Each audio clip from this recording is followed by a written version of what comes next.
All right, so before we do some examples, I want to tackle some terminology here real quick. Uh, so what we're going to be doing is we're going to be doing what we did in the previous section, but with the background of the complex numbers. And so usually our curves will be a function of x and y. Sorry, our curves, which are now viewed as sitting inside of C, will have a function of x and y that tells us their x and y position. And instead of viewing it as an ordered pair, x comma y, we view it as x plus iy, where the real and imaginary part now are functions of t. And so usually will be not just a curve, but a parametrized curve. And we have some terminology here. If this is parameterized on the interval a less than or equal to t less than or equal to b, the initial point is z of a, which is the complex number x of a plus I y of a. Remember, these are functions here that tell us our x and y position. So it's saying, hey, the curve starts wherever the real and imaginary parts start. You go to the corresponding complex number. And then the terminal point, or the end position, is when you plug in the right endpoint of the interval. So it says, hey, look where the real and imaginary parts stop. Make a complex number out of that. That's the terminal point. Okay, great. So we have this idea of curves, parameterized curves. We have the start and end point, or the initial and terminal point. And I'm just going to go through a bunch of terminology here. So we say that z of t, we say the curve c, which is to really do anything with a curve, you have to parameterize it. We say this is smooth if the derivative of z, which is x prime plus iy prime, exists and is continuous.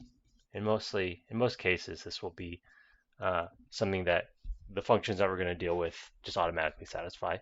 But it's smooth if it exists and is continuous. If you've had a little bit more analysis, this is sometimes called being C1.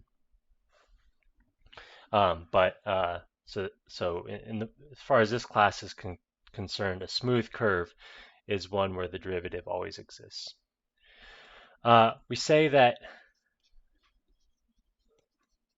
C is piecewise smooth. Do I remember how to spell piecewise? Yeah.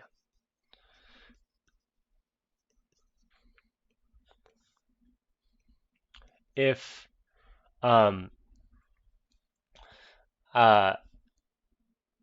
C is made up of finitely many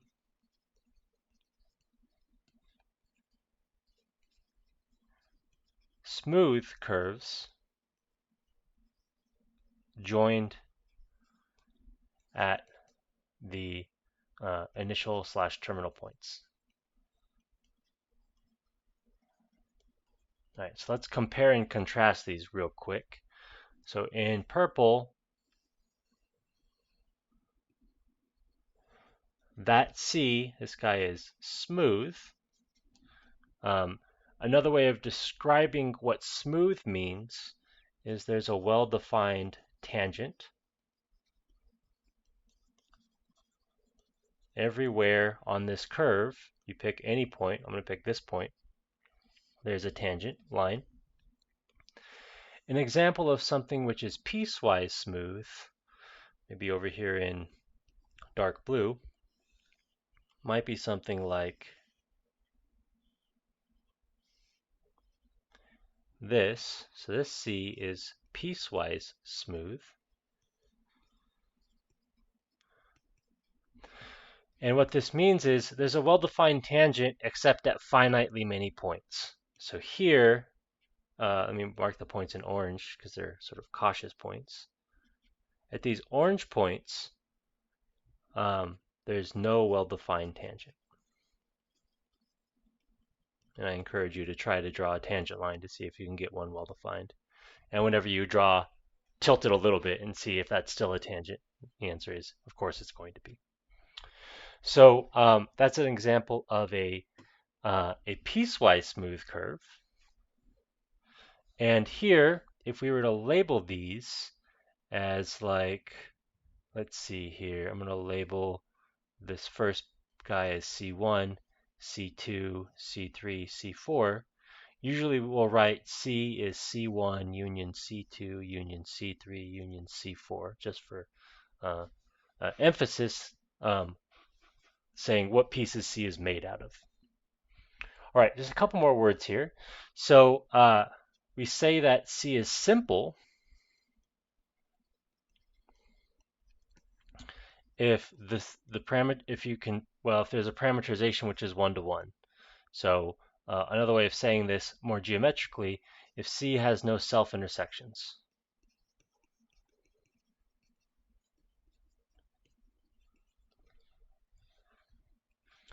So what does that mean? Well, let me draw you a picture. Maybe in purple. So here's a nice curve in the plane, and these points here, these orange points are self-intersections. So there are, dang, I messed that up. There are self-intersections, so this guy is not simple. All right, let's do another example. If instead it was something like that, there are no self-intersections. So this is a simple curve. And that's it. That's all that means. We will say that C is a simple closed curve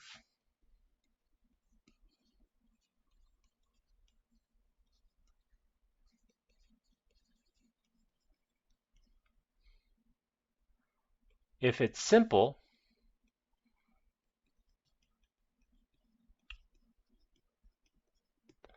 and the endpoints are the same.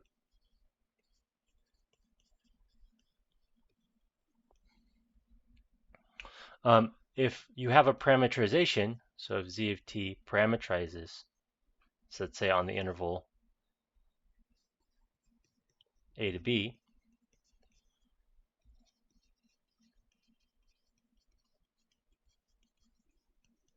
then this is saying that Z is 1-to-1 except at the endpoints.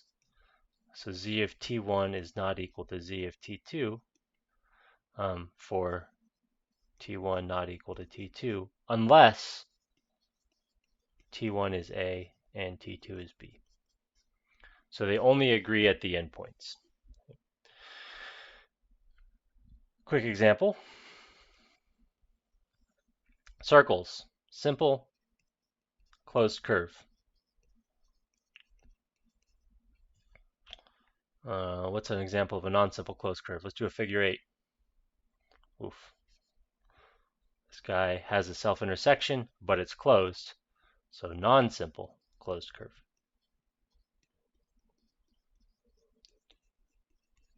And of course, some of our examples up here, like this stomach-looking example, is of course simple, but not closed because the endpoints don't agree. All right. And let me go and amend a definition real quick. And then this is the last word I'm going to write. So in complex analysis, we'll usually call these guys here, we're going to call these contours. And what we're going to try to do is put a lot of emphasis on integrating over contours.